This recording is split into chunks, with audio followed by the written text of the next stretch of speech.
Assalamu alaikum warahmatullahi wabarakatuh. Today I'll be talking about Jannah and Jahannam. First I'll talk about Jannah. Jannah is a beautiful place full of beautiful gardens. Allah subhanahu wa ta'ala has made it for those people who do good and follow Islam. In Jannah, people can do whatever they want, whenever they want. There will be many gardens full of shady trees and different types of rivers. Nobody can ever die in Jannah. Just think of all the things you can have and do there.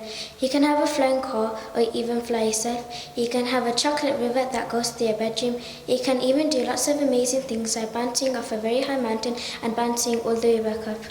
Now I will be talking about Jahannam. Jahannam is also known as Allah, the fire. The Quran warns us about Jahannam. It is not a place of happiness or ease. Our Prophet ﷺ taught us that whoever believes in Allah and Muhammad as his messenger will be saved from Jahannam. This is why we should always think of our actions and behavior. We should do good deeds and we should make dua to Allah to save us from Jahannam. Thank you for listening to my presentation. Assalamu alaikum.